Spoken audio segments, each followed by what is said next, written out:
How about others? They will come. Let's take 10 minutes to complete the previous topic, the last point there, and then move to the topic.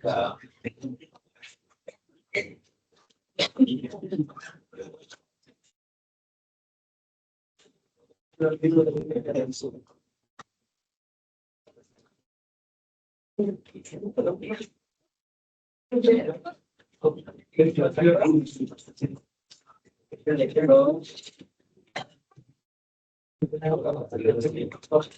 afternoon, everyone. Hello. Good afternoon. How about others? Have they left or they are waiting? They are having tea? Yeah. Anyway, let's slowly start. Otherwise, we don't have enough time. Let's try to complete the last part of this topic. In fact, those are connected online. Hope you can hear us. Can you?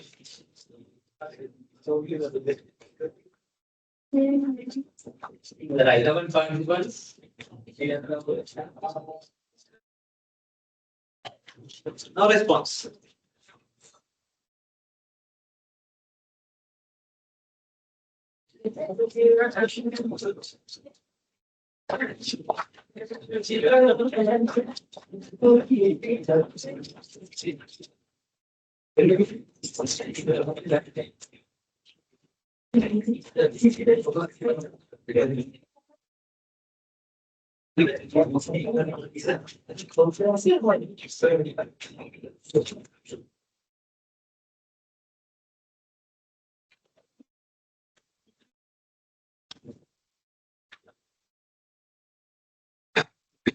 Oh, you all are ready.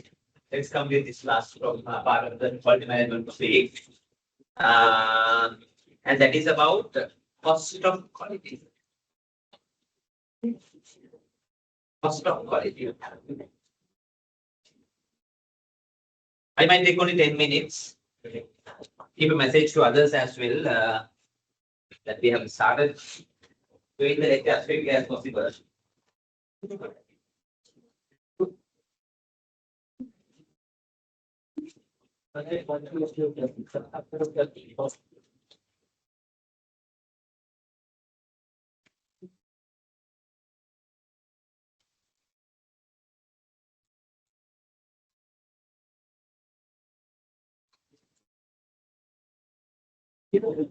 Right. Do you have the handout?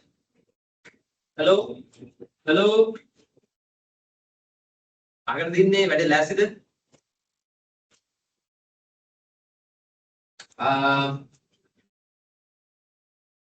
In the morning and in the previous lecture, we discussed quality is very important in today's context. So organizations have to put a lot of efforts to ensure the quality, and thereby they can get a lot of advantages. Revenue advantages, cost advantages, profitability advantages, and there are many advantages. So why then? Most of the organizations, like the manufacturing organizations, service organizations, are not so concerned about quality management. They could have earned a lot. You know the reason why? From good old days to date, organizations, especially the management, who are profit oriented, isn't so? Right? They are profit oriented. They think putting additional efforts on quality management resulted in additional cost. Right? More efforts, more staff, more techniques, higher the cost. So that is the equation they have. They think if you put more quality management efforts, that could result in higher operating cost. Right? So that has been the idea. Even today, many managers, many organizations think in that way. However, there's this framework developed by quality gurus, especially a person called Duran, right? Joseph Duran, somewhere in 1930s, 40s. Right? And then further some others have developed it. That framework is called the cost of quality framework. That talks about, that explains about different costs associated with quality management. Right? Quality does not come free of charge. That is true. When we put more efforts, that is expensive. But how cost of quality may vary, may change with the efforts we put, right? And to explain that, there are these different types of costs they identify. They say not all the costs increases as we increase the quality efforts, right? They do not proportionately increase. Right? Instead, that's a different way to happen it. To explain this, there is this framework. What is the name of it? Cost of quality. And according to the framework, there are two types of quality costs. One is called cost of poor quality. Understanding? What is the name? Cost of poor quality. Other one is called cost of achieving good quality. Most of the time, most of the managers worry about the second one here. Most of the managers worry about this one, cost of achieving good quality. I will explain it a little further, right? Cost of achieving good quality. That means to achieve higher quality, what are the activities we should do and what are the costs associated with them? If we want to have better quality, we have to more activities. We have to have more activities and the expense cost could be extremely high. The organization worry most about this part of it. But in this framework, these quality gurus have identified this part of it as well. What is that? Cost of poor quality. Cost of poor quality, meaning if you do not put right efforts to ensure quality, right, ultimately you will result in producing defectives and poor quality products. So, when you don't have quality management activities, you would result in poor quality products. Is that profitable? No, there are costs involved. They talk about that and nicely explain it in a framework like this. So they divide cost of quality into 4 categories. The first two into cost of achieving good quality. These two. Achieving cost of for achieving higher quality, we have to do a lot of things, and they classify them under prevention and appraisal. Right. Then the second part of it,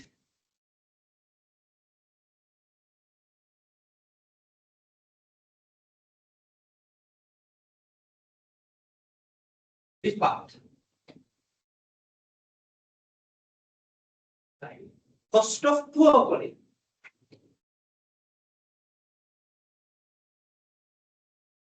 Cost of poor quality. That comprises of 2 categories.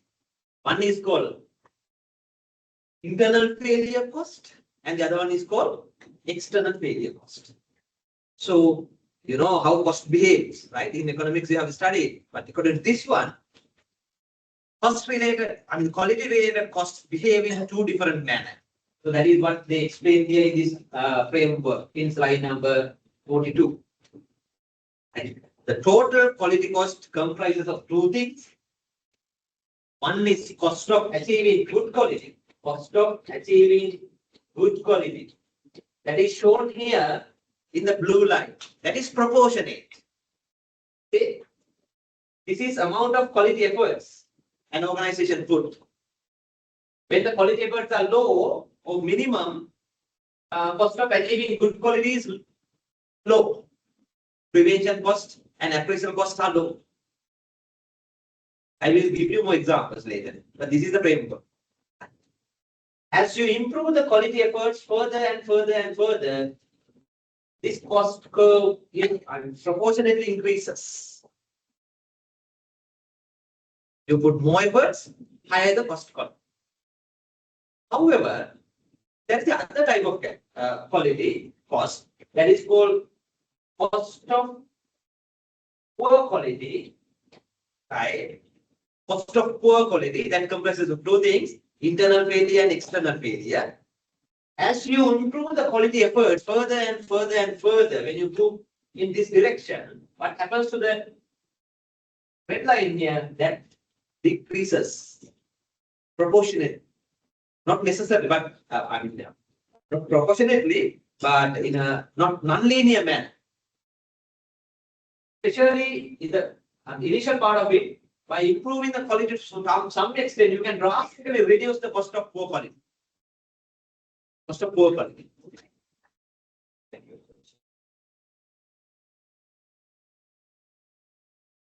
And accordingly, the total cost of quality curve that is shown in the black line here, right?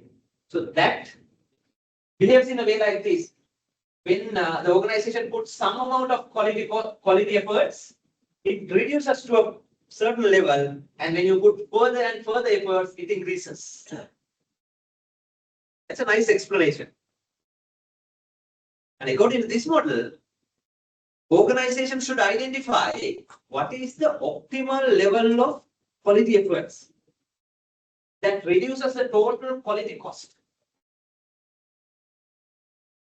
Right? And then maintain the quality efforts at least at that level, so that you can minimize the cost of quality. That is it. If you put lower efforts at that, lower quality, lower efforts, and not adequate efforts, what happens to the total cost? That is high, because not because of cost of achieving good quality, but cost of poor quality is high. Beyond this point, if you further try to improve the quality efforts, what happens to the total cost? It is again increasing, not because of cost of poor quality, but because of cost of achieving good quality. That increases proportionately. So organizations, managers should analyze the costs related to quality management and identify the optimal level here that minimizes total quality cost. That was a kind of big explanation those days. So what is the optimal level of quality management efforts that minimizes total cost? Right? So let's see what comes under prevention and appraisal cost. Prevention. To make sure that you do not produce defective items. Preventive. Prevention cost, such as you design the product in the best possible manner. You train your workers to produce quality products. You use the right machinery, right technology to prevent producing poor quality products. You have the right quality management procedures to prevent quality defectives. So various different costs associated with preventing quality problems. That is one type. If you put more and more efforts, you can improve quality, but the cost would be high. What's the other one? Appraisal cost. That means when you produce products, or as you produce products, to detect and appraise, test and monitor whether you are producing good quality products. You have put some efforts like evaluating the quality of products, evaluating the quality of materials, statistical process controls, and using a quality control team. A lot of costs. It's appraisal costs. These are the two costs coming under cost of achieving good quality. As you see it here, when you improve further and further, that cost increases. Is that clear? I think so. The blue line here. Interestingly, you want to know about the other two as well. Cost of poor quality. That are of two types. One is internal failure costs. Internal failure costs. That means maybe due to lack of quality management efforts, quality raw materials, inadequate machinery or training, an organization may produce low quality products. And then you detect them in-house before sending to the market. At the inspection, or through quality management activities to detect them. Right? So before delivery, you identify your products are defectives. So are there any costs associated with them, such defective items? What do you think?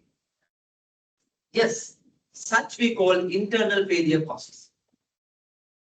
We happen to produce quality defectives and detect them before delivery to the market. What they would have to do? As you know, sometimes you will have to rework them. As we discussed in the morning, you'll have to allocate more machines, more workers, and some production lines. That is expensive.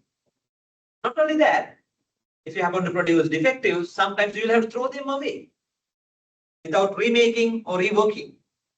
If they are no longer useful. So the material cost you have already spent. And then energy you have already spent. Labor cost you have already spent. Right? So all the defective items, the cost of them will be additional burden, additional cost. Isn't so? Can you understand it? Right. So when you identify such defectives and you'll have to throw them away. So those are internal failure costs.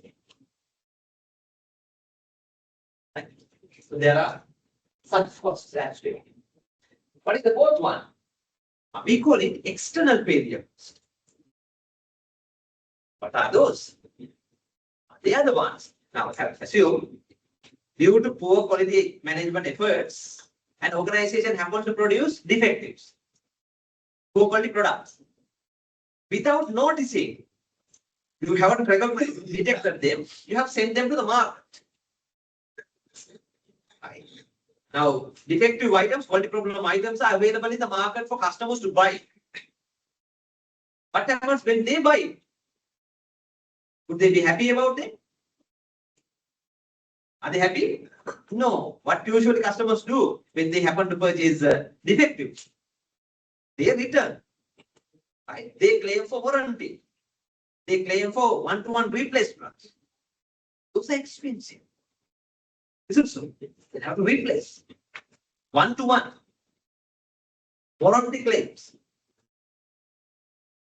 Not only that, what else customers would do when they happen to purchase poor quality products from reputed brands? They complain.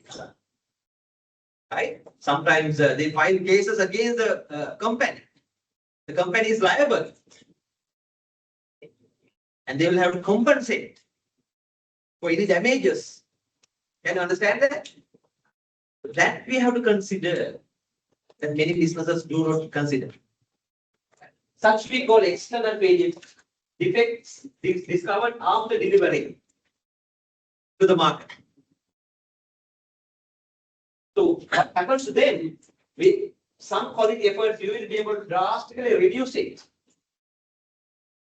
Up to one point, it drastically reduces, and thereafter, when you put further and further efforts, that will be reducing at a declining rate. So this framework is a nice explanation to identify what is the appropriate level of quality efforts for organization. That framework is known as cost of quality framework. Quality framework. That talks about quality related costs. There are two types of main categories. One is cost of achieving good quality. And the other one is cost of poor quality. Each can be divided into two subcategories as we identified. Cost of achieving good quality into prevention cost and appraisal cost. Cost of poor quality into internal failure and external failure. And they behave in a way like this, so that helps management to identify the optimal quality management levels. Clear? Here from the beginning, may be able to understand. Spend a little time, you will be able to understand. Some questions you can ask.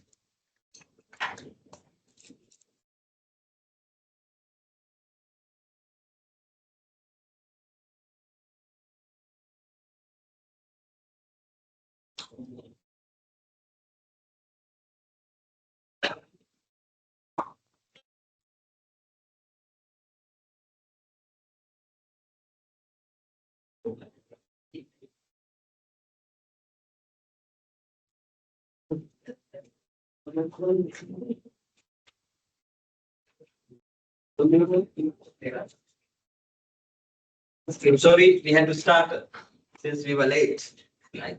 So talk to friends over here or go through the lecture recording, the initial part, you will be able to come. Hello? You can go through the recorded lecture and understand what we This is very nice and practical framework. And students must know. Unfortunately, many don't pay attention. The last point that we are going to discuss. Now, in TQM approach, we identified in the morning. There they believe that's no maximum level of quality improvement. Every time you should improve the quality further and further and further. Continuous improvement that they believe. There is no one end. Right? You have to further improve the quality. But according to the previous framework, they believe there's a maximum level of quality management efforts that minimizes cost. So how can we explain this in TQM context? In TQM, in fact, the same costs are applicable. What are the four different costs? Prevention cost, appraisal, internal failure, and external failure. However, in TQM, through continuous improvement, further and further you try to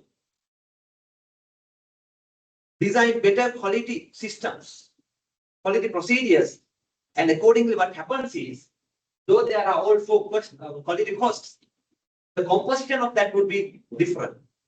Now see, usually in organizations, prevention costs are relatively low and appraisal costs are relatively high. And internal failure costs are the main contributor. And then external failure costs, that is unavoidable to some extent. Those meeting customer requirements 100% is questionable every time. Through continuous improvements, what happens is they put more efforts on prevention. In fact, accordingly, prevention cost can be improved, can be increased. But as a result of such improved prevention, they can minimize what? They can minimize appraisal cost to a very low level. Through prevention, you try to minimize appraisal. Because we have a kind of precautionary system that does not produce. So you can reduce the weight on appraisal.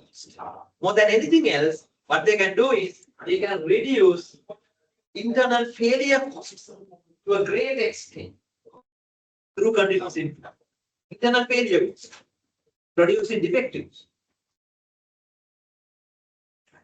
So that the external failure cost also can be reduced to some extent, but because of this composition, now what happens is cost of quality has been reduced to further. And that is what it says here in TQA approach, cost of quality behaves in a way like this. Appraisal cost can be, would be improved, would be increasing, but not in the same manner as in the traditional campaign. Earlier, it was behaving like this, but now in TQM approach, when you improve your quality effort further and further and further, that would not proportionately increase as in the earlier case. And the cost of poor quality would be reducing. So the total cost of quality in TQM setup would behave like this. When you improve further and further and further, you can reduce it further. Hope these two frameworks are somewhat clear to you now. Have a simple idea, that's enough. What did we discuss? A framework that explain what are the costs associated with quality. Cost of quality framework. Any big questions? No? Then will you go through those who missed the initial part? We'll go through the recorded lecture and understand. That let's conclude this important topic that was on quality management. Right. I will give you 2 minutes to quickly go through and then ask some questions. Those who are connected online can also ask questions.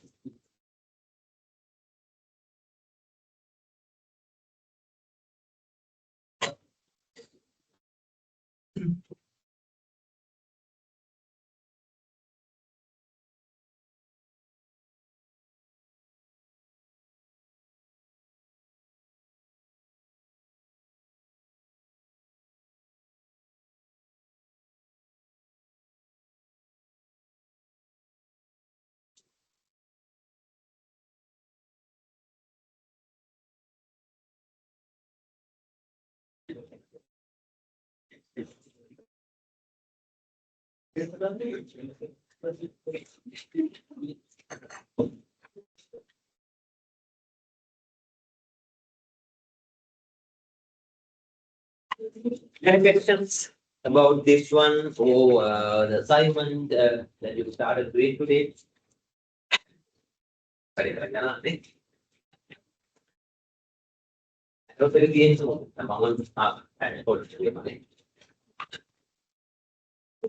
පාඩම් කරද්දී ආයෙ මතක් වෙන අවශ්‍ය දේවල් ටික ලියා ගන්න ඕනේ කොට නැත්නම් ආයෙ අමාරු ෆෝන් එකේ තිබුණට.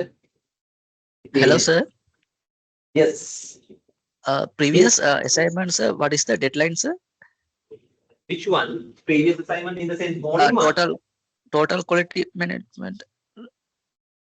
For 3-4 pages we have to do about report. The deadline is coming Sunday. Coming Sunday, no, sir? Yes. 1 week, no, sir. Yeah. Yes. You can work with 3 members maximum. Yes. If you can't find 3 members, you can complete it with 2 members as well. Okay, sir. Okay, fine, sir. Okay, thank you. I will create a submission link on the LMS so that you can submit. You can upload the report. Make sure that you clearly mention the names and the registration numbers of the group members. Right. No questions.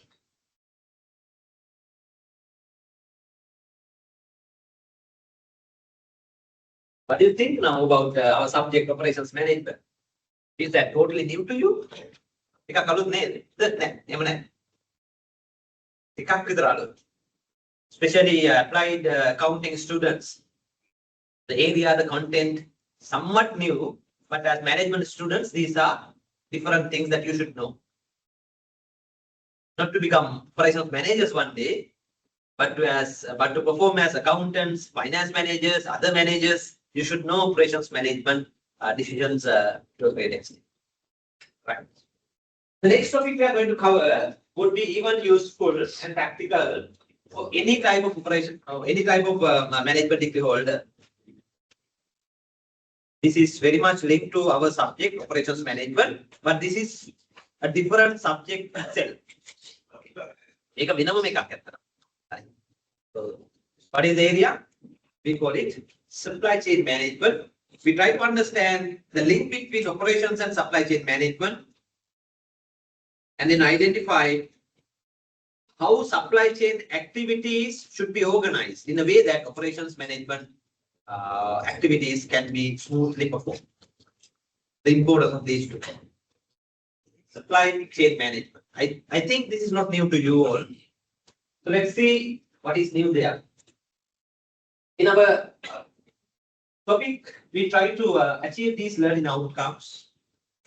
We try to define what a supply chain with your support. You have to understand it quickly. You have limited time. So we have to define what a supply chain is and then identify the components of the supply chain. Theory part. What are the different concepts, components related to the supply chain? And then identify the nature of modern supply chains and importance of managing supply chains from operations point of view. These are two related but different areas. We try to understand why managing supply chain is important for managing operations. After defining supply chain management, because here we define supply chain, we will also define what supply chain management is, and then identify what are the key activities coming under supply chain management and how they impact on operations decisions. And the key components of supply chain, like logistics and warehousing, we will quickly try to understand. That is what. The new topic, what is it? Supply chain management from operations management point of view.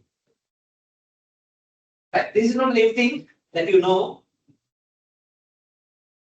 In management education, businesses are managing their activities, departments, functions to earn profits. So we have to understand it from a supply chain point of view. Whether that's a manufacturing organization or a service organization, we should be able to look at it from a supply chain perspective. What I mean by a supply chain perspective? What is a supply chain?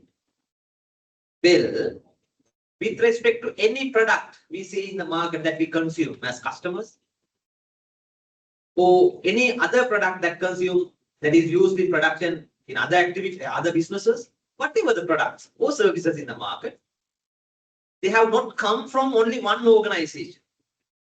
There are different organizations that have contributed to the production. That means every product, every service has come through a has come through a supply chain. What is supply chain? That is the kind of link between different organizations. From sourcing to end customers that connects various different organizations along the supply chain. In other words, the supply chain is a set of organizations directly linked to each other through different processes, flows. Right. So that is what we call a supply chain. In a supply chain, technically we divide that into two parts, right? For our study purpose, actually. There is one side, we call it the upstream of the supply chain. Other part, we consider it as downstream of the supply chain. That you see here.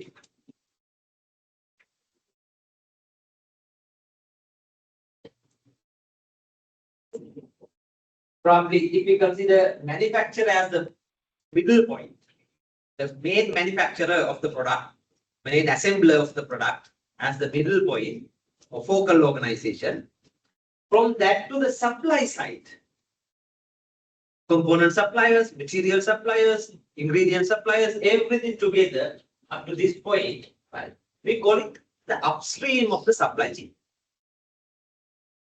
Upstream of the supply chain. And from manufacturer to the customer, other type of organizations that link together, right? Known as downstream of the supply chain. After production, there can be different other organizations like distributors, wholesalers, retailers, end customers, all such organizations coming under downstream.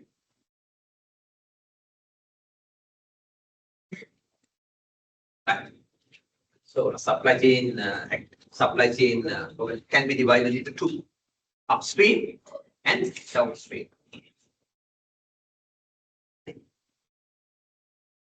There can be link between these different organizations. Especially there are different flows in supply chain. Technically, we identify that there are three types of flows in the supply chain.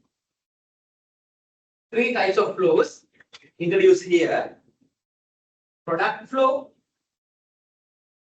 information flow, and then finance flow. That is explained in this slide number 7. There are three types of flows in a supply chain.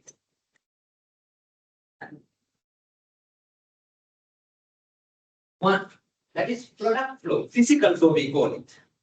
I'll explain.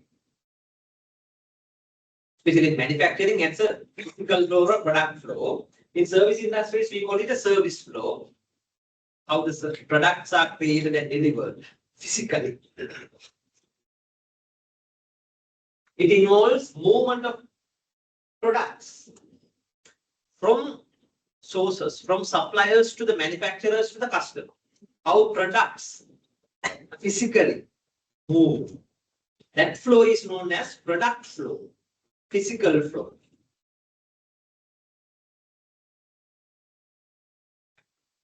If you take an example like furniture manufacturer, the type of furniture we see here.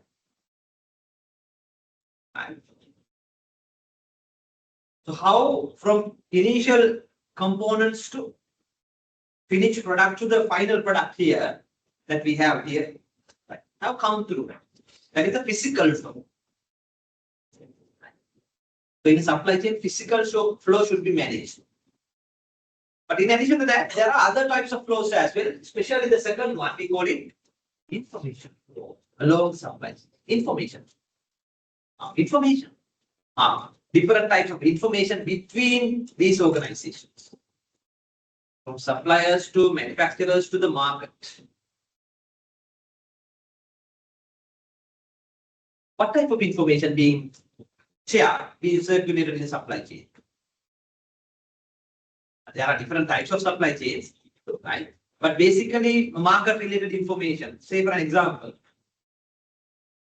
it involves sharing various different information such as forecasts, demand, and sales data, and other information such as order-related data, placing orders, communicating requirements, so transmitting order-related information, everything coming under information flow. In addition to that, tracking shipments where they are and recognizing, monitoring where they are, right? Information part of it. And updating order status and all, that is information should be managed. In addition to that, in supply chains, we see financial flow as well. Because these are different organizations owned by different owners, companies. So there should be some settlement of transactions, financial payments, cash payments, credit terms, and various other financial transactions between these organizations. We call it financial flow. Clear? So in the supply chain, we see all these type of flows. Say for example, what you see in slide number 5. If you consider as a manufacturer, as a local firm, like a garment factory, or Munchie Biscuits factory as the manufacturer, there are suppliers supplying key components directly to the manufacturer. To take an example, biscuits factory. What are the key ingredients required for producing biscuits? Who are the main suppliers supplying direct materials? What do you assume? What do you think? What are the main ingredients required for biscuits manufacturing? Flour, sugar, and other sweeteners. Right. What else? Sugar suppliers, sweeteners, and other sugar and other sweetener ingredients, and then different types of oils, butter, right? And various other ingredients. It could be cashew, it could be vanilla, it could be something, chocolates, cocoa, whatever. Various different ingredient suppliers are there. In addition to that, they need to purchase packaging materials as well. Are they required? Yes, without packaging, you can't bundle the products. So packaging material. So there are suppliers directly supplying to the manufacturer. We call them first tier suppliers. First tier suppliers. In addition to that, there can be other suppliers who are supplying to our suppliers. Right? Assume that our flour manufacturer, flour supplier, purchasing wheat from farmers. They are the second tier suppliers from biscuit manufacturing point of view. Second tier. So like that, there can be many tiers, many levels to the upstream. So when manufacturer place an order, that is information flow. Right? So they place an order to the first tier suppliers. Accordingly, they arrange the product and physically transport them. That is the physical flow. Information flow and physical flow. Accordingly, they have to make the payment. Financial flow. Right? So that is upstream. How about the downstream? Biscuits supplying to retail shops and to the customers. So there can be wholesalers, distributors, and the retail shops and then customers. So in the supply chain, the wholesalers and distributors and organizations like those are known as first tier customers because you supply directly to them first. First tier customers. And from them, they would be supplying to the retailers. They could be second tier customers. And then comes to the end users. They are in the downstream of the supply chain. Understanding? So, retailers, depending on their demand, they will place orders to wholesalers and distributors. Information flow. Accordingly, they will process orders and then deliver the product to the retail shops. Physical flow. Upon receipt, after selling them to the customers, right? Initially it could be credit terms, and then you have to settle the payments. That's the financial. That is how it happens. Every single product we consume should come through a supply chain like this. So businesses are now do not manage their internal operations only. They have to understand it from a supply chain point of view. How end to end it operates. We call them end to end operations. End to end. What is one end? That is sourcing. And sources, material suppliers and all. What is the other end? That is customers. From suppliers to the customers, there are different organizations linked together. That is known as the supply chain. Clear? When we study operations management, we should well understand what supply chain management is and why that is relevant for operations.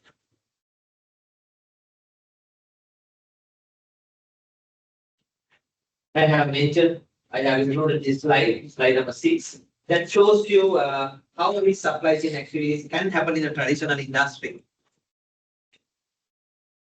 So factories can be located at different places. They may have warehouses, especially raw material warehouses, to store the materials they purchase from suppliers. So from tier 1 suppliers, they directly get it. From second tier and third tier suppliers, they can place orders and get things. Using various different transportation options, materials are transported to the warehouses or directly to the factory in order to start production and delivery.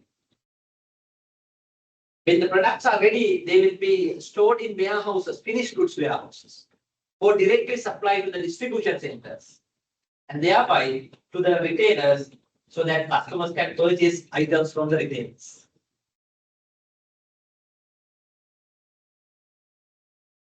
That is how different organizations are linked.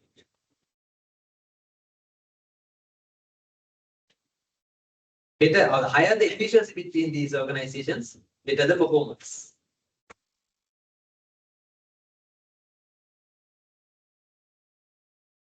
Any big questions about supply chain and then these different technical or theory part of it? Upstream, downstream, we identified. Just go through up to slide number 8 and check whether the points are clear. Anything that is not clear?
If you look at past papers, like you may get questions.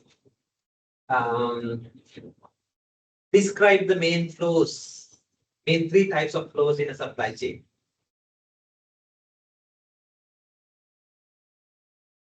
Three types of flows. What are those three? Product flow, physical flow, and information flow, and financial flow. So describe what they are with examples. If you can show and draw a diagram like so how it happens in any industry. That's great. That could be for 5 marks or 10 marks. That's enough.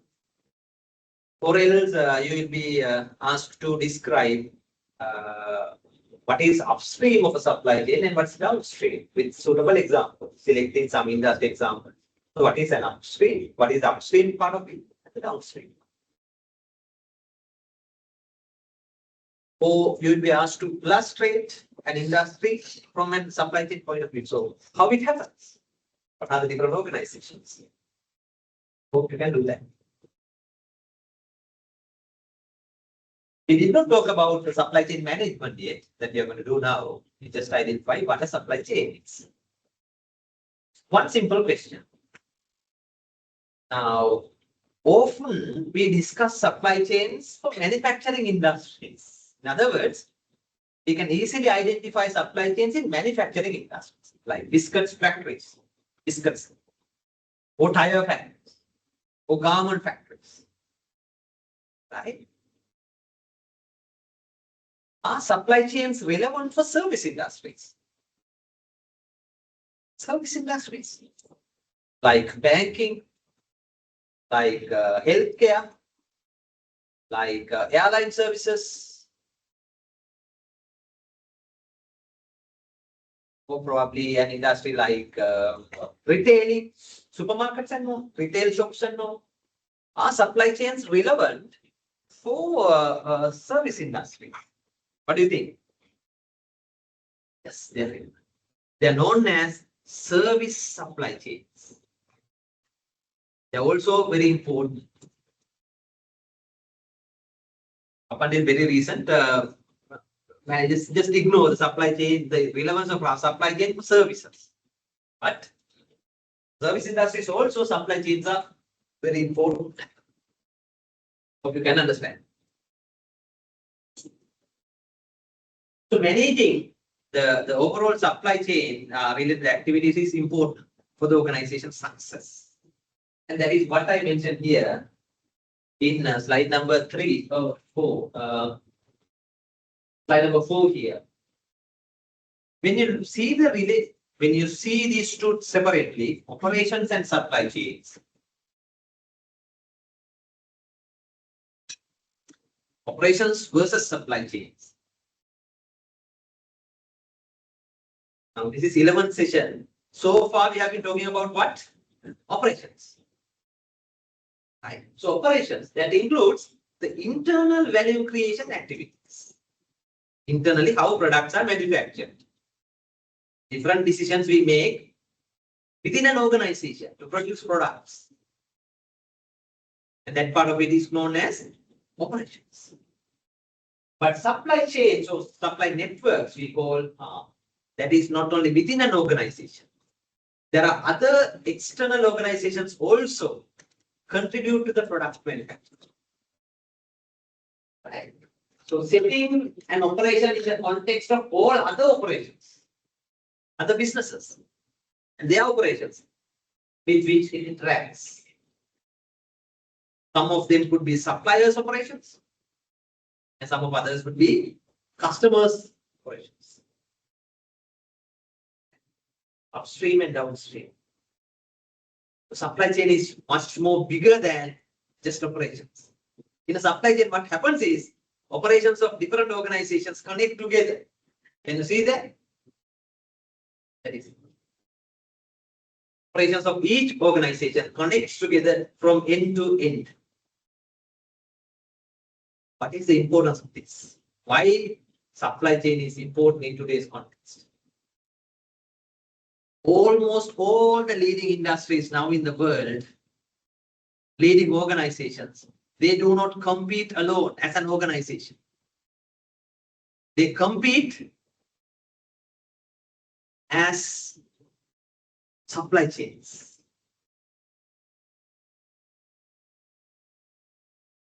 All the successful companies, they compete together as a supply chain, not as individual organizations. They can't compete.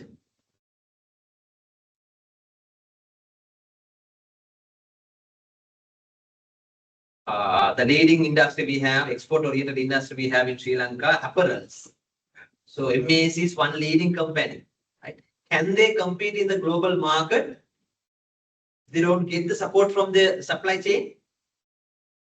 By doing whatever the best thing they do in the operations, no, they can't compete. They have to have the better quality ingredients, materials, right? And other supplies in order to make sure you produce quality products. Without the support of transportation and other services, you cannot deliver the products to the market on time. So supply chain is important. So in today's context, what determines the success of a business? It's supply chain. It's supply chain. How nicely you have designed it and connected to the supply chain. That is why there's a huge demand for this subject, this type of thing before comes. Right? For modern managers, they should know essentially about supply chain management. You as accountants also have to know about supply chain management. Otherwise, you cannot perform your responsibilities better. Right. That is the introduction to the supply chains. And after that, we are going to discuss about supply chain management. Anything you want to ask from me? Are we ready to move to study supply chain management?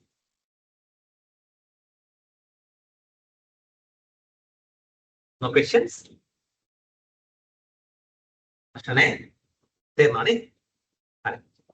Since we run short of time, let's quickly move to identify what SCM is. Supply chain management. And for that, I have given you two definitions. In fact, three definitions. Quickly go through each and underline the key points.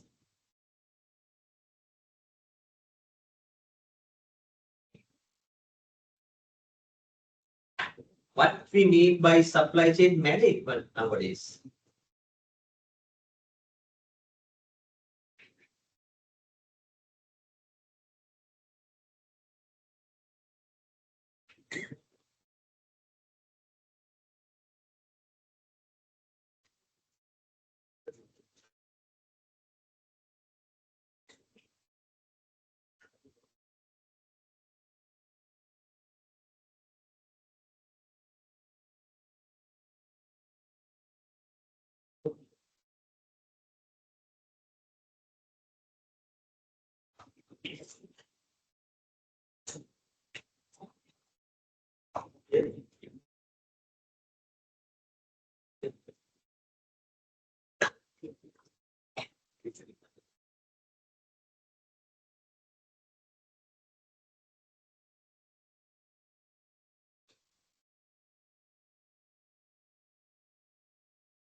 Read these simple definitions given.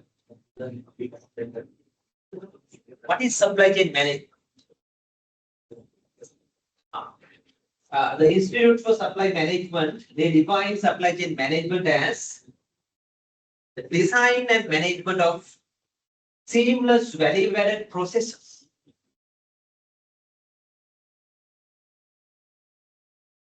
across organizational boundaries to meet real needs of customers. That is how they define. According to the definition given by the Council of Supply Chain Management Professionals, Supply chain management is all about the planning and management of all the activities involved in sourcing, procurement, conversion, and non-logistic management activities. Importantly, it also includes coordination and collaboration with other channel partners who can be suppliers, intermediaries, third-party service providers, and even customers. The Singapore-based logistics and supply chain management society defines supply chain as the coordinated set of techniques to plan and execute all steps in global network used to acquire raw materials from vendors and transform them into finished goods and deliver both goods and services to customers. All such.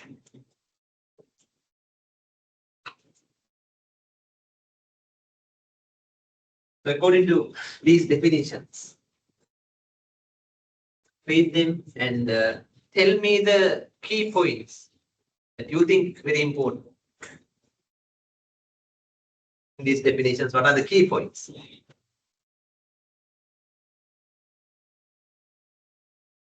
Okay, වැදගත්ම terms, concepts මොනවද කියලාද ඔයගොල්ලෝ තේරෙන්නේ? What are the most important concepts?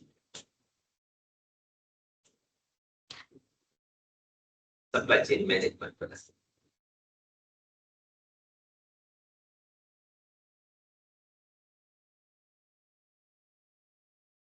Any good guesses?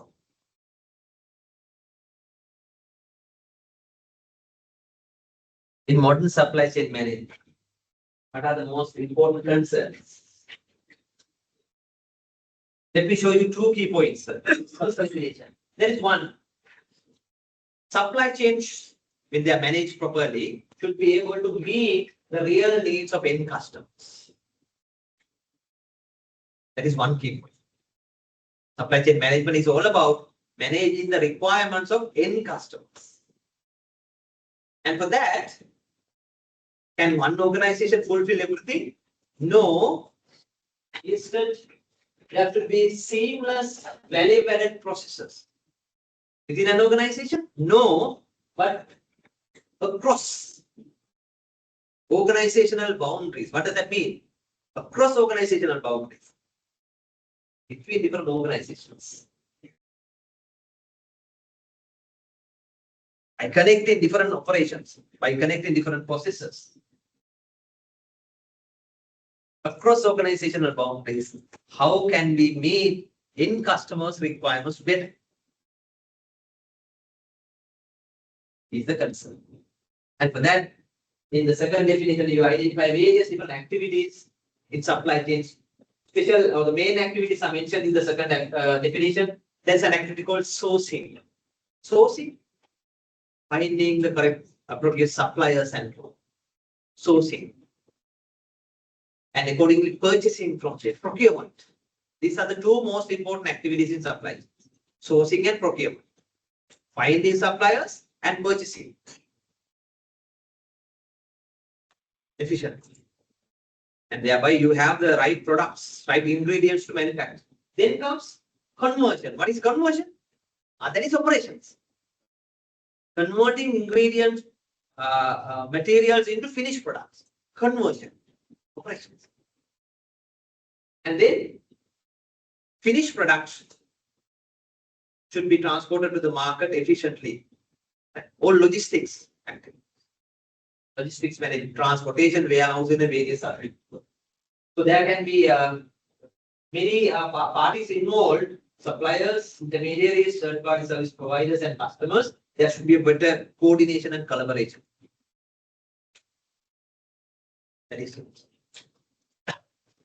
So accordingly, I will come back to these definitions a little later, but I'm moving to slide number 40 to introduce you what are the key supply chain activities. There are various different activities coming under the scope, coming under the area of supply chain management. These are some of them. Spend 2-3 minutes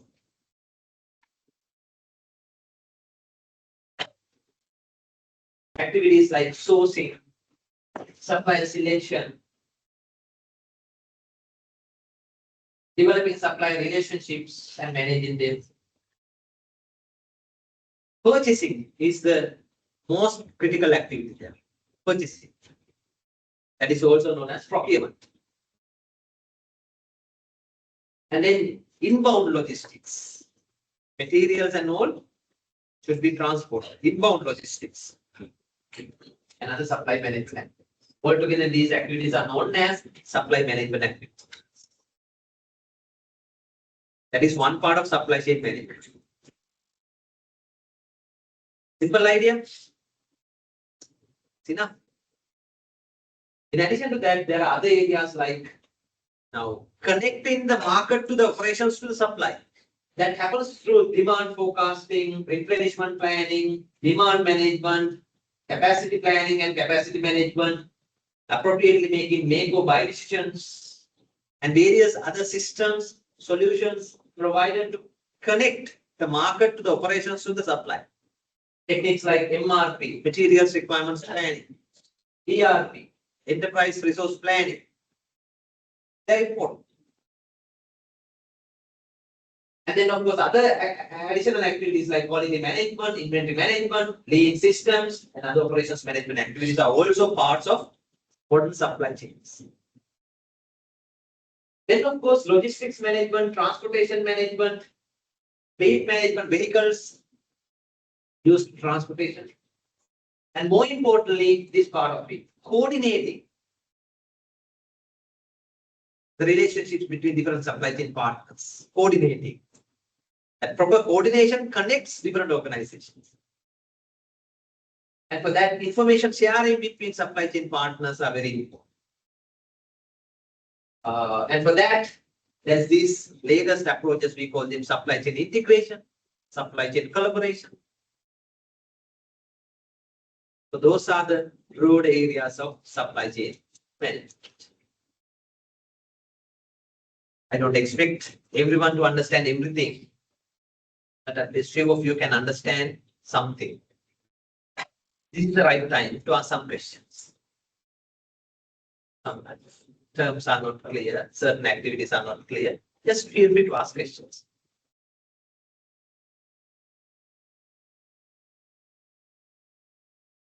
Supply chain management. Broad area එකක්. ඒක ඇතුළේ ගොඩාක් activities තියෙනවා. But we identified here are the main activities. ඉතින් මොනවාද තේරෙන්නේ නැති කොටස් තියෙනවා. If you don't get some points, this is the right time to ask some questions. So these are the different supply chain management activities.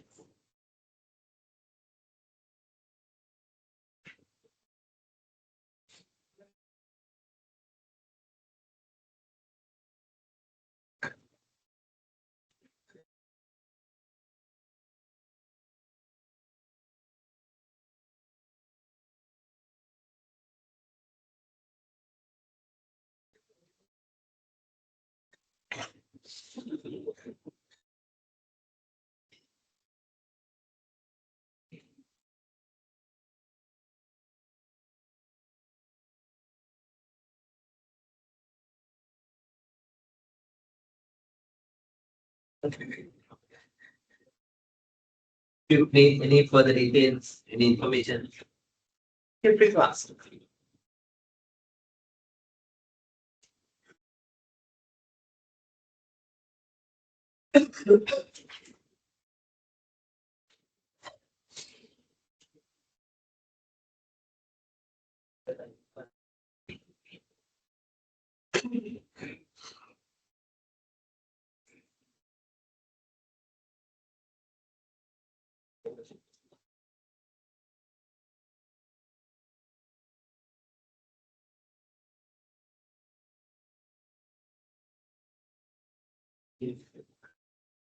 Any questions? No?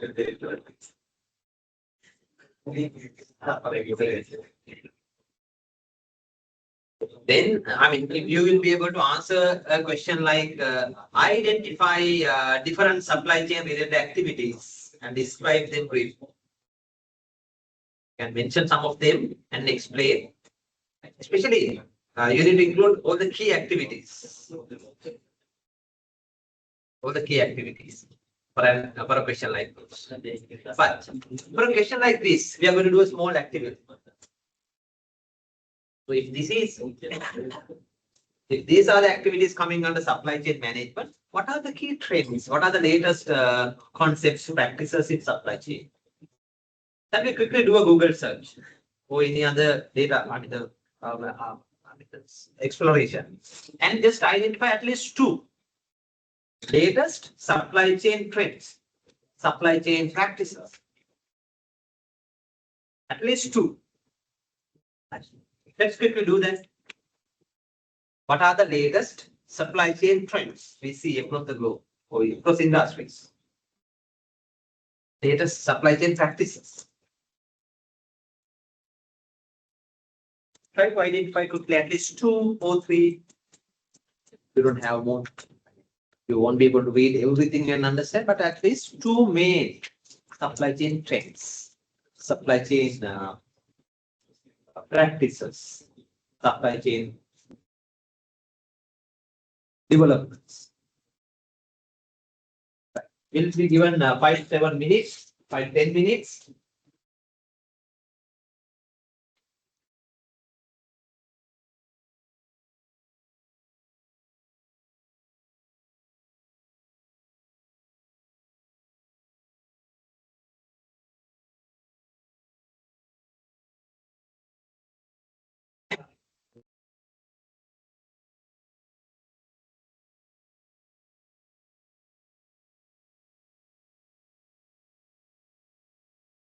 Online participants should also do that search.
While searching, write few things done.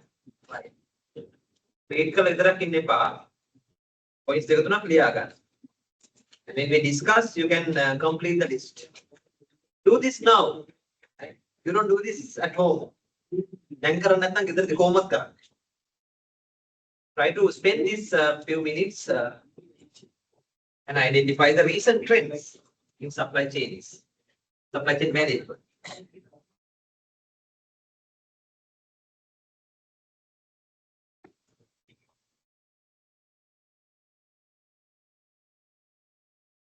Be realistic. Don't just go by the answers given by GPT or any other AI assistants, right?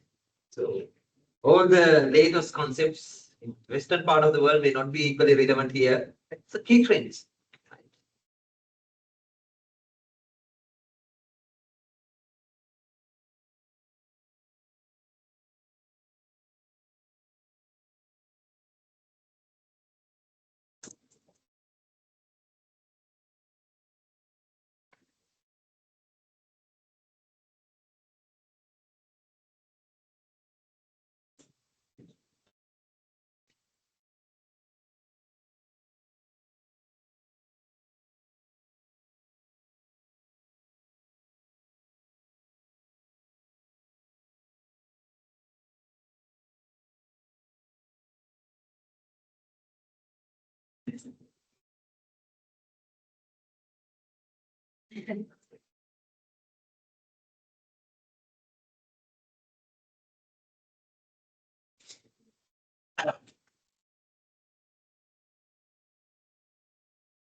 I will start the discussion within 2 minutes. So be ready with at least 2, 3 recent trends.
Right. So we can start our discussion.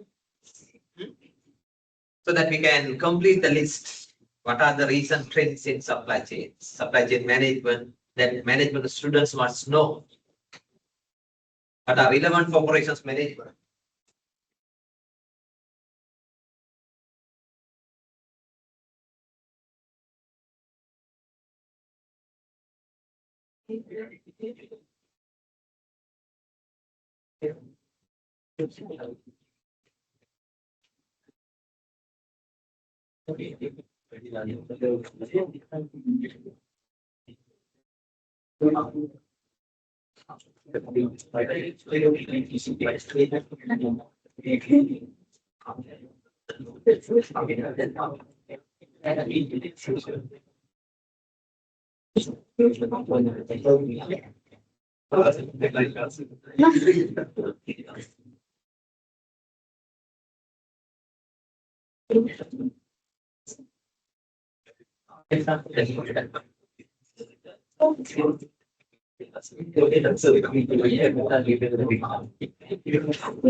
Right.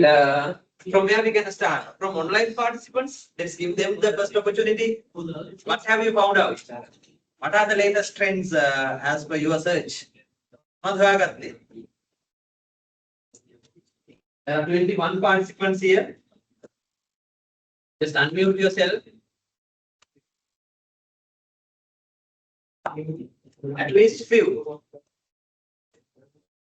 What are the latest trends in supply chain management? Hello?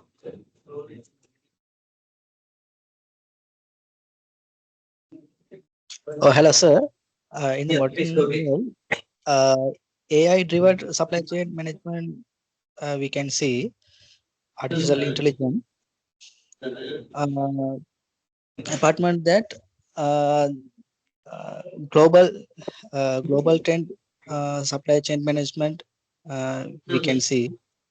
Globalized supply chains. Globalized supply Yes, chains that connect the different part of the world together, right?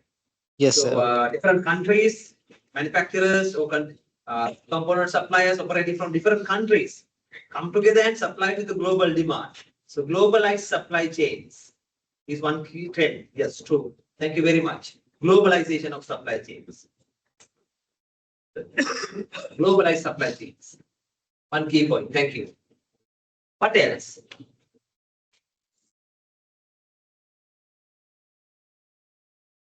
Online participants, one more.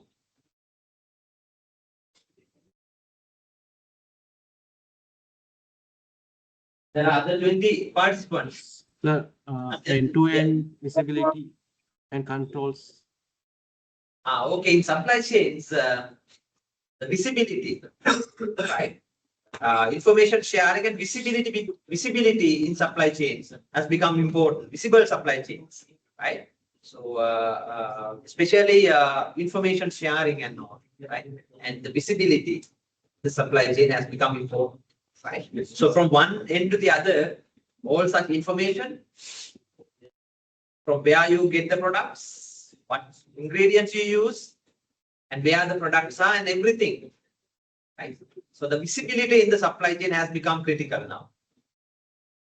Supply chain visibility has become important, especially with the support of technology that has become a possibility as well because of the technology. So visible supply chains, supply chain visibility has become important. Write it down. That's a very important point. I hope most of you all have identified the same visibility. Thank you very much. There are 2 points from online participants. How about the physical participants here? Few points.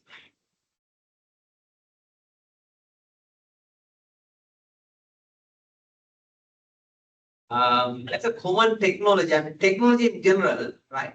But automation, in which part of supply, in which type of activities automation has become critical? What do you think? Automation, yes, but in which part of Which activities? Automation in general. What is automation කියලා විතරක් බෑ. automation කියලා නවත්තන්න බෑ. මොකද්ද මේ automation කියලා කියන්නේ? What is automation? Okay, coming to warehousing and all, right? And that can be applied in many places. What is automation in fact? Now තේරෙන්න ඕන. මොකක්ද automation කියන්නේ? Instead of manual operations, manual activities, replace them with machinery or the technology. So without sometimes minimal participation of people, workers, machineries, systems handles the activities. In this case, supply chain activities. One example could be, as he correctly pointed out, automation used in warehouses. So warehousing is a critical activity in the supply chain. Warehousing, what is that? We will discuss later. Probably we will not discuss. We will conclude our discussion with this. Right? Warehousing, that is where the products are stored.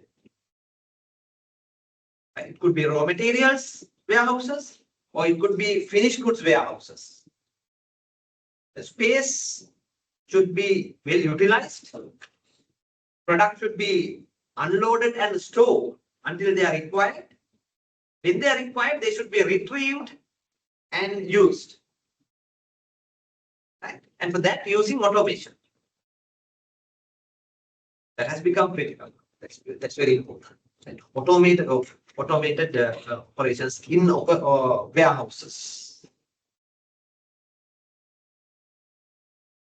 The technology is known as automated retrieval systems. Automated retrieval systems. Creating unloading, unload locate system making. Place I mean, if we want to release some products, there's a system to recognize where the products are and then retrieve them and unload them to the containers. Especially businesses like say online platforms, Amazon too, various other online platforms. When customers place orders, there are 1,000+ stocks, items, SKUs that they deliver. So they have to quickly find where the products are and arrange them and deliver. If you have to manually handle it, that would be taking a lot of time. There are many automated systems, processes now introduced to expedite this warehousing processes. That's very important. Good. Automated warehouses. It's a key technology, key improvement. Thank you. What else?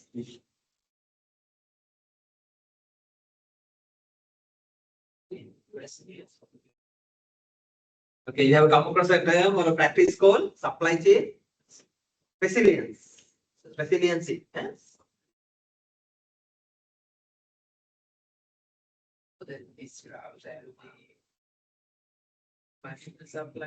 Okay. Okay, great. Great that you have identified. In modern supply chains, more than anything else, now they talk about resilient supply chains now. Have you identified it? Supply chain resiliency. You know why? There are more disruptions taking place. It could be natural disasters like landslides, tsunami, flood, and various other natural disasters, disruptions. There can be man-made disasters, man-made events like war, right? Legal restrictions. There can be events like pandemic, corona, one example. Right? So due to such incidents, high likely the supply chain activities are get disrupted. So now what matters most is how quickly you can solve these issues and start operating in the normal condition. That robust supply chains, we call it. Robust supply chains. You can quickly put together soon after disruption and operate in a normal manner. And that ability is known as resilience. That's very good. So resilient supply chain is what matters most now. Write it down. Supply chain resiliency. Very good.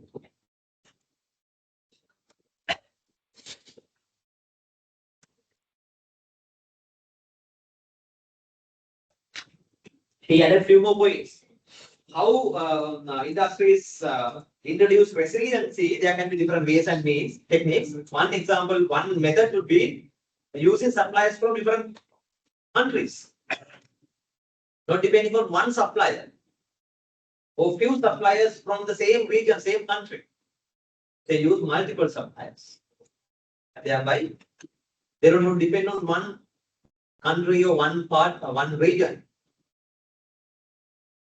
That's very important. Thank you. 2, 3 more points quickly. One from the last row. Hello. It is Roy. Customer focused supply chains, especially when we talk about supply chains now, we talk about fulfilling the end customer's requirement. So customer focused supply chains. Earlier, that's all about low cost supply chains. Cost focus.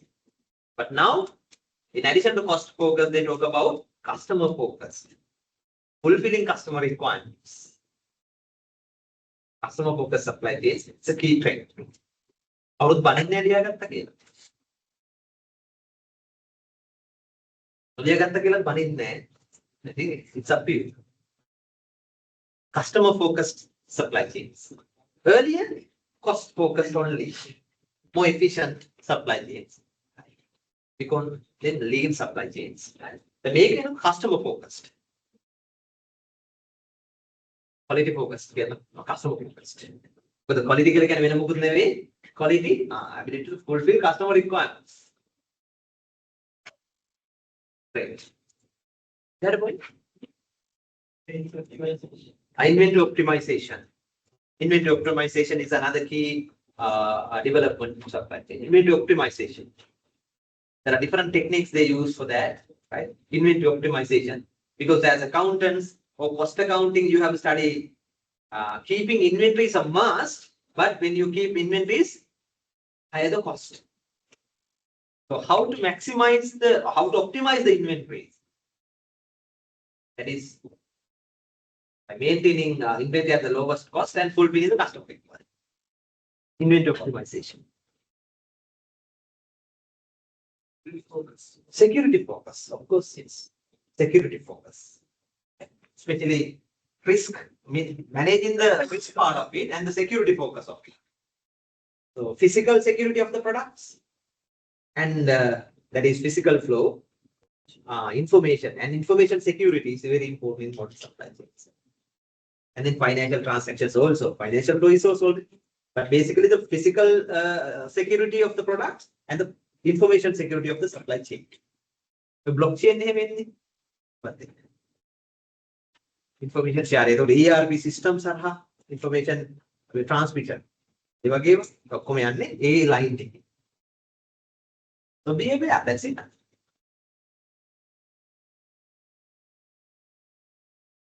Information security and the physical security of products. Wait, one point from you. Integration and ecosystems, integrated supply chains. Integration, aligning different parties together. So now we talk about integrated supply chains. How the integration, how this connection is arranged. On the integration again. What is integration? Connecting different parties, especially for the information share. Right? What is the latest technology? Well, it is through information systems. Right? Especially systems like ERP systems. ERP, enterprise resource planning. You know, you have a different topic on that, right? A subject on that. You know what it is. How different internal departments are connected together and how customers connected together, suppliers connected together through the same platform, same system. And thereby end-to-end integration has become a possibility. Customers can place the orders directly. And according to the internal departments can update their processes. And suppliers can come to know what products are required. Everything. Integrated supply chains is a different. Supply chain integration. Information sharing. Yes, you have identified a lot of good points. Few more, you have a point. Others have mentioned all. Global logistics. Okay. Fast developments in global logistics, especially transportation and other warehousing and other, that part of it is called logistics. Right? So global logistics has been improved drastically. Right? Different transportation options, cost-effective options, fast options. What is the lowest cost? As a transportation, global transportation option, that is between countries, regions. What is the lowest transportation logistics option available?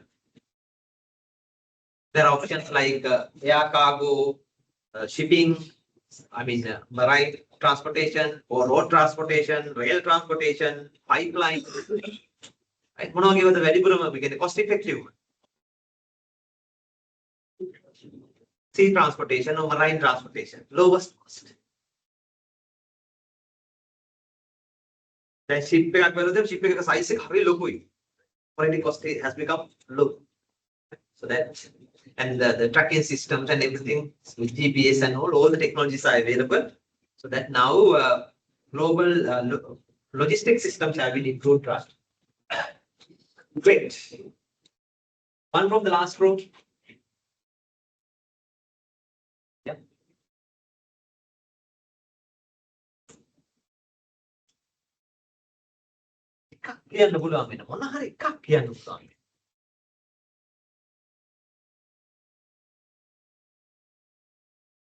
Second row, I think you'll have at least 2-3 points, but one at least, yeah. Yeah. Workforce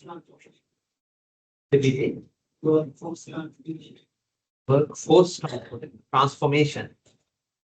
How do you explain that workforce transformation? Providing in supply chains. Okay, that has also become important. Workforce transformation. There are many developments, true. In terms of skills, in terms of working times, operating times, and flexi times, and all, there are developments. Yes. Our Thina is good. Thin not Tataka can pull on. What did we okay? A security part of it, cyber security, information security. One from you to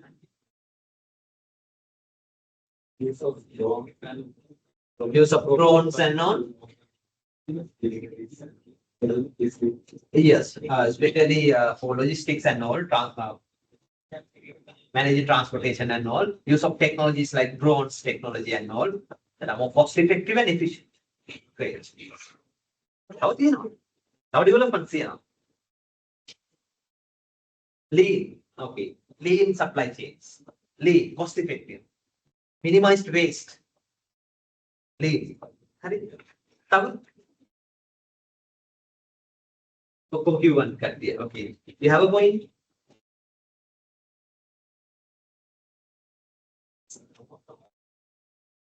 New systems.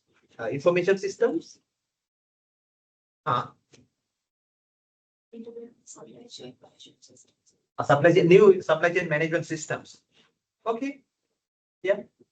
Could be ERP. Yeah, could be ERP and various other modules. Maybe for warehouse management, different systems, transportation management, different systems, or all together ERP systems. Hello.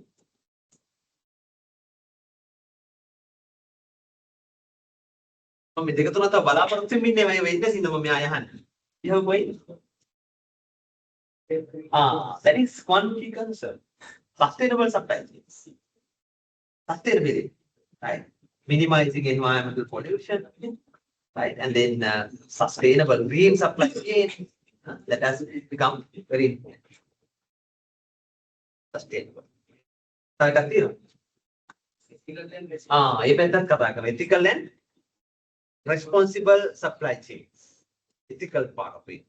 Fair trade. We can labor the child labor minimize labor cost labor laws and rules of abide වෙලා නේ ඒවා supply ඒගොල්ලෝ restroom මෙහි hotel මේ garment factory එකට ගිහින් බැලුවොත් ඒගොල්ලෝ ගියොත් ඒගොල්ලෝ තේරෙන්නේ නිකන් ඒකට hotels වගේ maintain කරගෙන ඇයි so they are supposed to provide all the facilities to their workers better working conditions and all.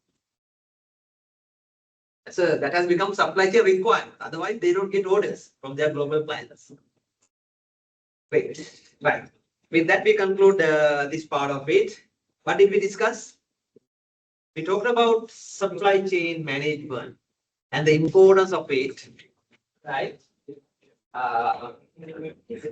And let's take a small break. 10 minutes. 10 minutes. Come back quickly. We'll take 10 minutes.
I can consider the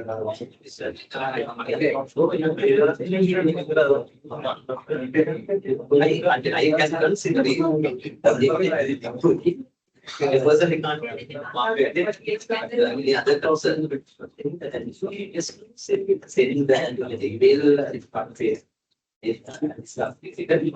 How it be and store you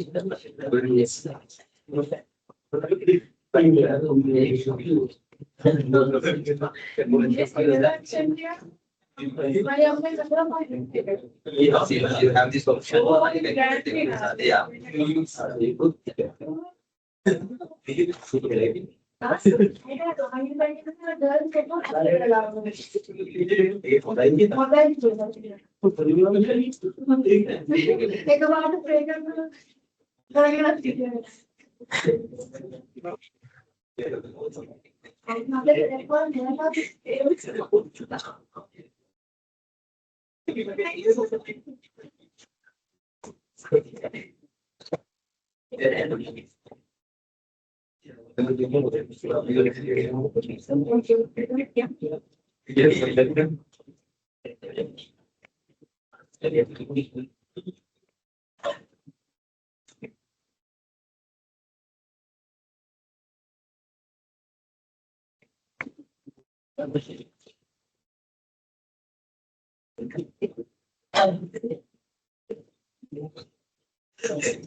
Okay, now scan.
We are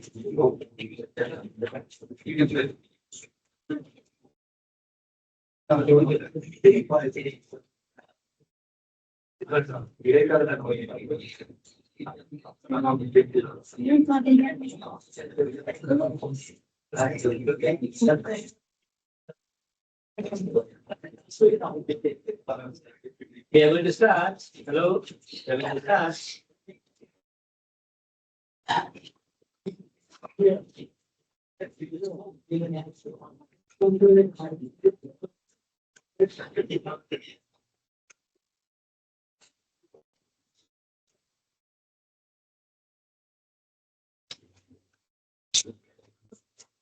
Right, we have very limited time, so let's quickly start. Try to finish it off before 6.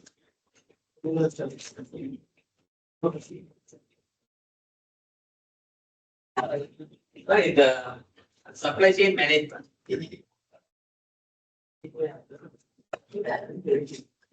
Any other?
Right, hope we can start.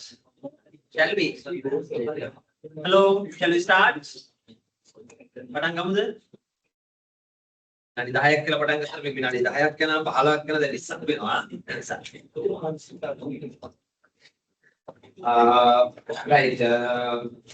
Before the break, we identified that under supply chain management, there are various different activities. Especially one main activity there, that is procurement, purchasing. We will later study supply chain management in detail. So, for this subject, operations management, right? So, managing operations smoothly. And for that, I will pay attention to a few areas in supply chain management. One of them is logistics management. Because in supply chain, logistics is a key, logistics play a key role. Right. So that part of the business is known as logistics system. That has various different activities in it. So we consider them as components of logistics systems. Different activities under logistics. And under that, there are mainly these activities, especially the transportation. Transportation of materials, transportation of finished products, right, along the supply chain. Right. So that has to be done in an efficient manner, flexible manner, cost effective and meeting customer requirements. So that part of it coming under logistics. And this is the second main part of it, storage and material handling, also known as warehousing. That has to be more efficient and responsive. Warehousing systems, those are the two main important components of logistics that affect operations as well. In addition to that, there are other components coming under logistics could be packaging partly, bundling and packaging, inventory management to some extent, information processing to some extent, and warranty support, customer after sales supports and all also coming under some of industries now under logistics part of it. And more importantly, this is what we call reverse logistics. Reverse logistics. Not the forward flow. Forward flow is important from suppliers to manufacturers, from manufacturers to the customers. Right? Forward flow. Normal logistics. Reverse logistics. That has also become important, especially customer returns, customer rejections, customer returns and all. From customers to the factories. Materials rejected by manufacturers, from factory to the suppliers, return flow. Now, all these have become important. These are different components of logistics systems. There are two main activities. One is transportation, and the other one is warehousing. In addition to that, there are other systems also. Clear? Let's take the most important two areas. One is transportation and the other one is warehousing, and quickly discuss how such activities can be arranged, what are the different strategies, and then what are the different solutions in it. I think I have missed one part. I will go back to that quickly after discussing this. Right. Coming to logistics. Logistics covers activities between suppliers to manufacturers to market. See the logistics part of it. So in a supply chain, it may start with tier 1 suppliers to the manufacturer, to the distributors, to the customer. So it covers a wide range of activities. Mostly it manages physical flow and the information. Logistics.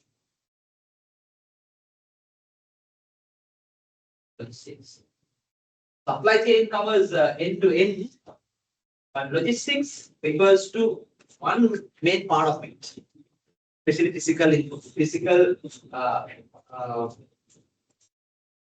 flow handling. Part of it is known as material management. That is upstream part of it. Downstream part of it is known as distribution management. According to the orders, distributing the products. So, coming to transportation. I'm not going to explain everything, but just to get an idea. To fulfill transportation requirements, there are different modes available. These are the common modes used for transportation requirements. Motor carriers or trucks on roads. You may see lengthy containers on road. 20 meter, 40 meter, 60 meter containers on roads, from factories to the harbor, from factories to the market. Motor carriers.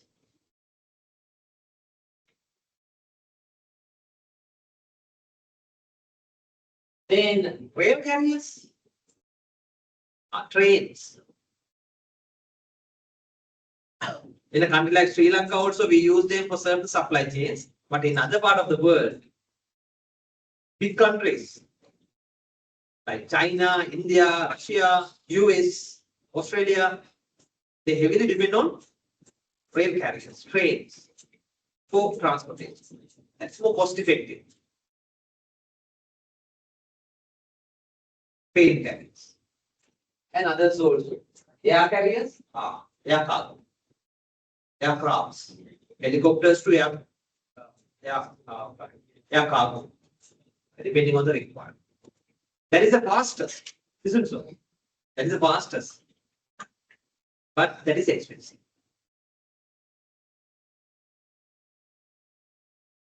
Water carriers, deep sea, and then internal canals and all, rivers, canals, and mostly marine. deep sea transportation.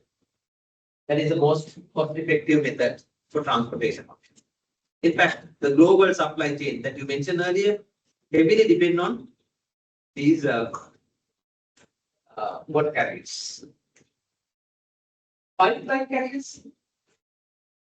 There can be pipelines connecting two destinations and used for transportation.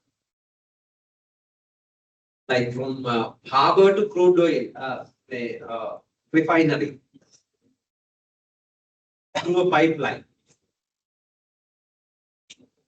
And then, of course, at cement factories, from ships to cement factories using pipelines. Gasoline, oil, water supply, they are through pipelines. Intermodal means a combination of various different models according to the requirements of a supply chain. They might use certain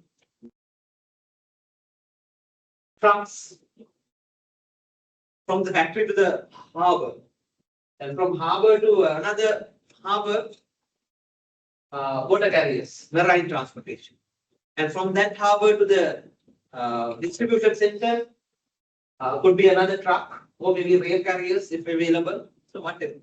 A combination of transportation options, we call it intermodal or multimodal. Intermodal transportation options.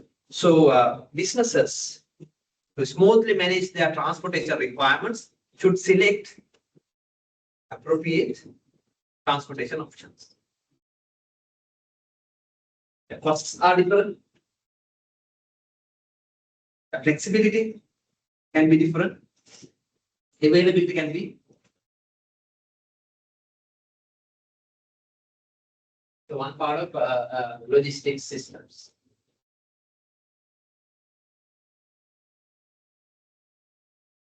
Any big questions?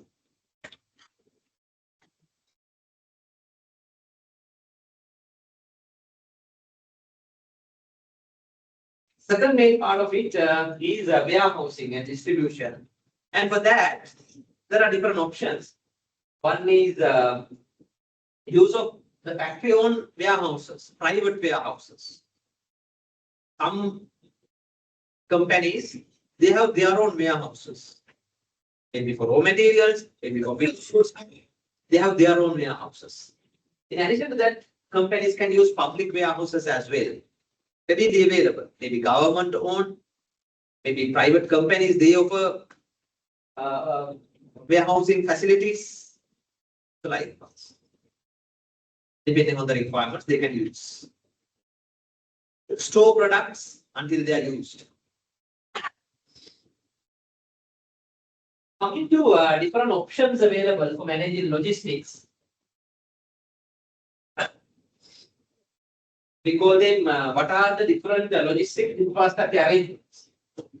What are the different strategies available? This is the most traditional, most commonly used strategy in businesses for managing logistics. What is it? Using in-house logistics facilities. In-house, company-owned resources. Warehouses, company-owned warehouses. They have invested. They have built their own warehouses to store their raw materials, to store their finished goods in-house. For transportation, they have their own transportation system, fleet, vehicles and staff. They manage them at a lowest cost. Is that expensive? We believe that that is more cost effective because internally you handle it at a cost. What is the second option?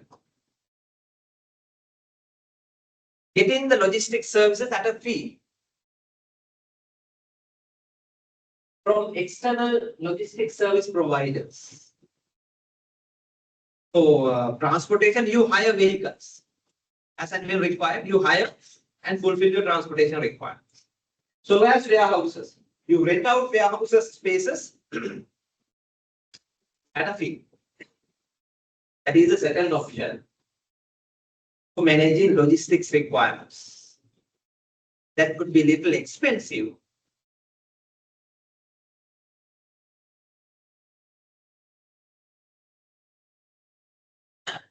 But you don't have to invest.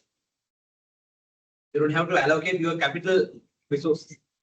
You don't invest, but you use others' services at a fee.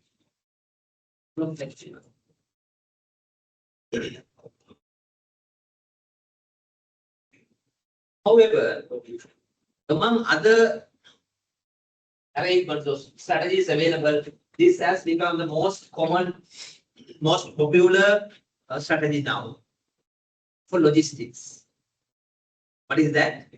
We call it third-party logistics facilities or services. 3PL. What is it? 3PL. Third-party logistics. They are different from the external logistics. Well, they are also external logistics service providers. What is the main difference? 3PL providers, they are not just service providers. You come to an agreement with them. They operate as partners of the business.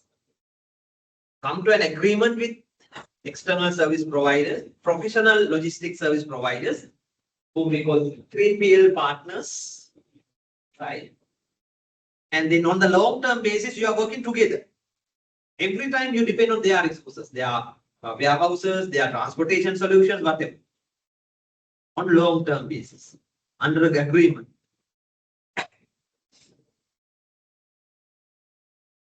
That has become more popular strategy, most popular strategy for fulfilling logistics requirements. Understanding? That is little expensive than managing your own infrastructure, but this has become more popular in managing logistics. They provide a lot of services. They provide value-added services also. They have their warehouses. They have their distribution centers or warehouses. They have their own transportation options. Be it local markets, foreign markets, and various other value-added services like information databases, warehouse management part of it, and value-added services like product bundling, product separation, and then order processing, customer complaint handling. Some value-added services are also provided. So they store the products for their clients. Assume that this is the client, right?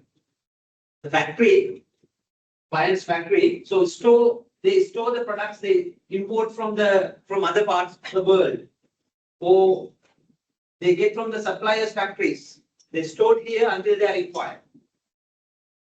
As and when they deliver them to the customer's factory, finished products will be again stored here at their warehouses until they are delivered to different markets. It could be to retail markets, it could be for sites, for export markets, for e-commerce platforms. They look after everything. This has become more popular now. Third-party logistics. That's become more popular. What we identified here, for logistics, there are three main strategies available. One is investing on your own logistics requirements and manage your transportation and warehousing. And second one is hiring from external parties. And third one is third-party logistics services. Quickly identify this part of the class, right? Main advantages of third-party logistics for operations. And this part of the class, main risks, main constraints main disadvantages of third-party logistics services. At least 2-3 points quickly. Fine.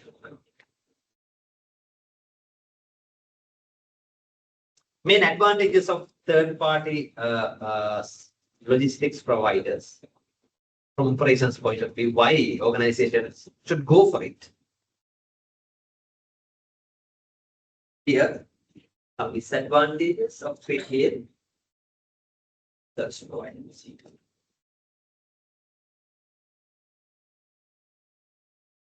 Within 3 to 5 minutes, can you identify 1 or 2 points?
Within a minute, I will start.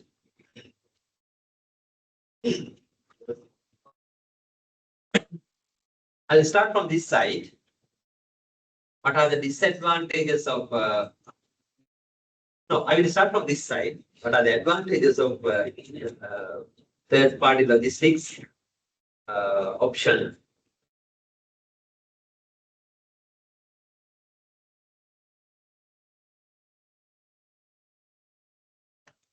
Right.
What you could find out,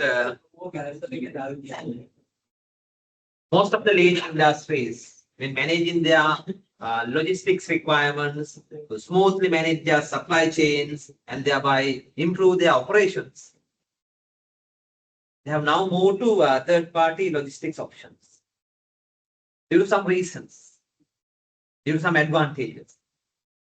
Can you name a few of such advantages? Why? They will be recorded in the lecture so that others can also refer. Right. So what are the main advantages of this option? Cost saving. Okay, I agree, but at the same time, one might say, no, that is not cost savings or low cost, right? So is that so? Is that true? When a factory goes for a third-party logistics arrangement, can they reduce the logistics cost?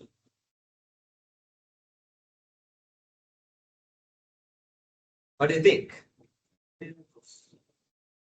Well, initial investment would be minimum. Maintenance cost would be minimum, right? So as the operating cost, logistics operations cost can be minimized, but that wouldn't be the lowest. Right? But there can be definitely cost savings, as you correctly pointed out. Because you are not going to invest your resources, your capital. Yes. There can be cost savings, yes. But the logistics cost with the 3PL will not be the lowest cost. But there can be cost advantages to some extent. Yes, I agree. Right? Again, lowest cost, that's a business. They do not offer the service at a cost. They add the profit margin also. That is their business. So that wouldn't be the lowest cost, but for the company, there can be many advantages. What are such advantages? Okay, one main advantages for operation would be, as many suggested, or many have understood, when you outsource such activities, are these logistics activities non-value adding activities? Making value can be net. Logistics also value adding activities, but compared to main value adding activities, their contribution is little low. So when you outsource such activities to 3PL companies and all, you can focus on the core value added activities like the operations, production, assembly, right, and various other core value adding activities. Right. Hello? Improve customer service. Okay, that would be one of the main points. You can improve the customer service when you go for 3PL options. Because you outsource it, your partner is responsible for fulfilling customer requirement, right? Using their resources, so you're flexible, right? You can improve the customer service. Right? That is one main reason. Better inventory management, because they will look after the inventory management. It's more flexible. Better inventory management.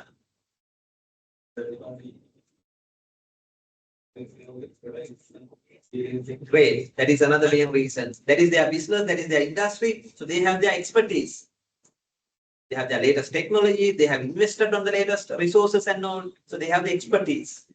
So clients can get the advantage of such expertise and experience. So expertise and experience.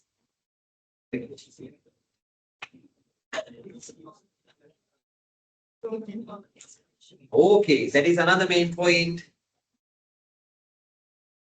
We call it scalability, right? You can expand your operations limitlessly. Expansion, growth, right? With the support of 3PL supports. What exactly you mentioned? Growth enables business growth and market expansion. Understanding? That affect the operations as well. You have a point? Faster delivery. Faster delivery, and more importantly, the flexible delivery. Flexibility is also there to some extent. Hello, one from the last two rows. Hello. I have that thing in me. Oh, yeah, no.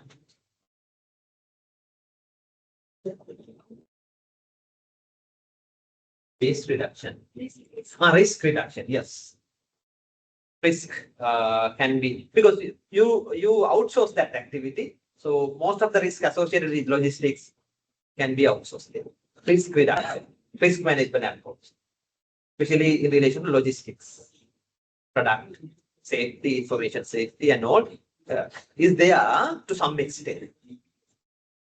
Let's listen to them whether they consider this as an advantage. You have another point?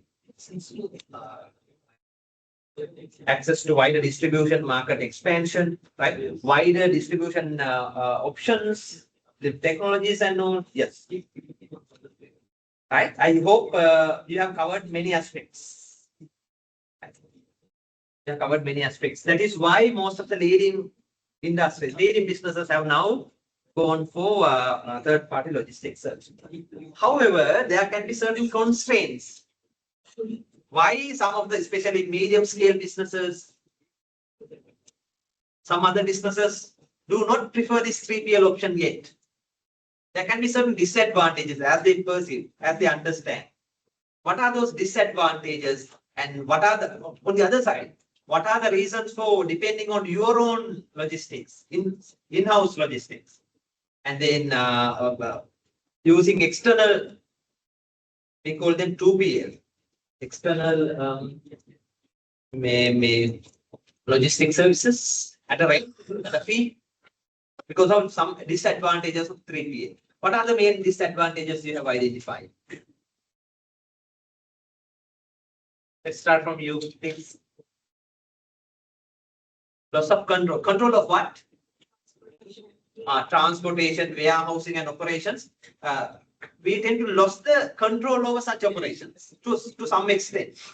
Especially, you'll have to depend on outside parties forever, for a very long time. Some companies do not like lose that control. Is that understandable? They want to have a control over, so that they do not outsource it, because the control will be lost. Thank you. Write it down. One from the last row.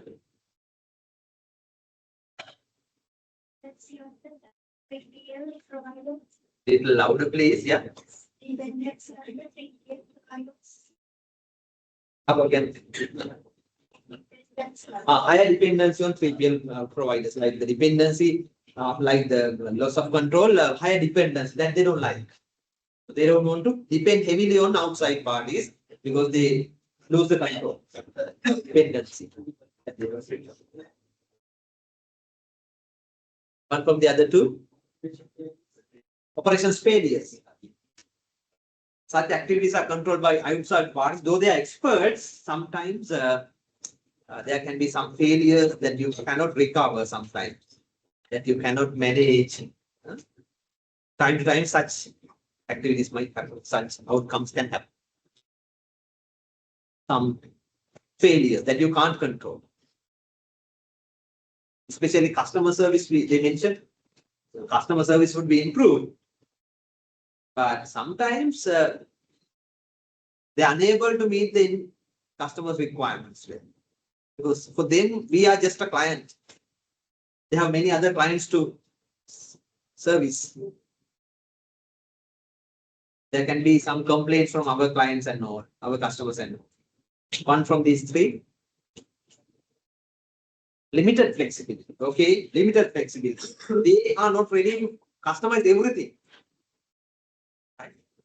If we have our own in-house solutions, they are fully flexible. Their houses, transportation and all. But third party, they are flexible to some extent, but limited flexibility. That's the right word. Limited flexibility.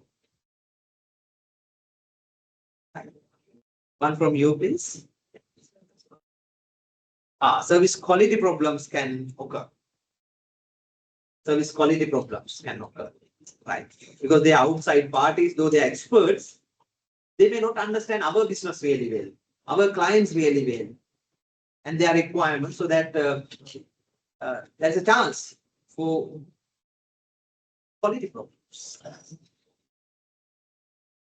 Have we covered? You have brand reputation. Due to all these problems and all, brand reputation may suffer. Right. Maybe at a risk. That companies don't like to have. Like us. And that is why some of the medium scale businesses and all, they are reluctant to push it. Right. So likewise. So what did we discuss today afternoon? An important area in modern businesses that connects to the operations directly, that is supply chain management. We identified what a supply chain is, different components in the supply chain and different flows. We also identified what supply chain management is, key characteristics of it, and the main activities of supply chain management. And after that, we moved into identify the key trends in supply chain practices as of now. Finally, we move into discuss two main supply chain aspects. One is that comes under logistics.